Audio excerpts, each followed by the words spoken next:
చిన్నప్పుడు ఎప్పుడో సినిమా పాట బాగా గుర్తు ఇప్పటికి కూడా మైండ్లో తిరుగుతూ ఉంటుంది. అనుబంధం ఆత్మీయత అంతా ఒక బూటకం అంతా ఒక నాటకం అంటూ ఓ పాట ఎస్వి రంగారావు గారి ఫేస్ మీద ఫోకస్ చేసినటువంటి పాట. అది బాగా అది ఇప్పటికే మైండ్లో తిరుగుతూ ఉంటుందన్నమాట. అనుబంధాలు ఇట్లాంటి మనకి అవసరాల దగ్గర, డబ్బు దగ్గర, అధికారం దగ్గర అనుబంధాలు ఎట్లా ఉంటాయి అన్నటువంటి ప్రత్యక్షంగా మనకి కాంగ్రెస్లో చూస్తాం.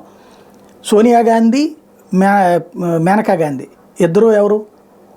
తోడికోడళ్ళు, సొంత తోడికోడళ్ళు, సొంత అన్న తమ్ములు సంజయ్ గాంధీ, రాజీవ్ గాంధీ.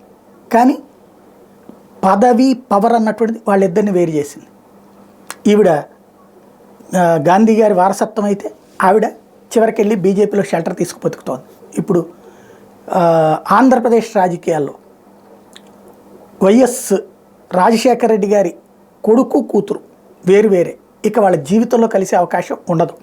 ఎందుకంటే అన్నని అపారంగా ప్రేమించినటువంటి చెల్లి ఆ పైన అన్నని అపారంగా ద్వేషిస్తోంది. ఆవిడ వాడే భాష సాధారణంగా మనకి కాలు జారినా పర్లేదు కానీ నోరు జారకూడదు అంటారు.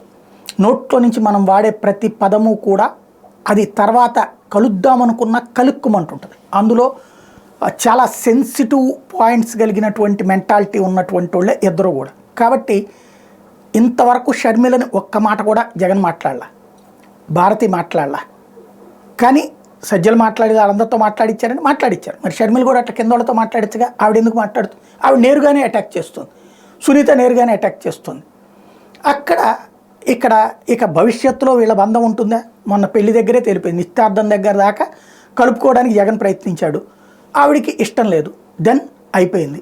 ఇక భవిష్యత్తులో ఈ కుటుంబంలో కలుసుకుంటారు వీళ్ళిద్దరూ అనుకోవడానికి ఏం లేదు. విజయమ్మ ఏ బాట ప్రయాణిస్తారన్నదే ఇక్కడ కీలకం.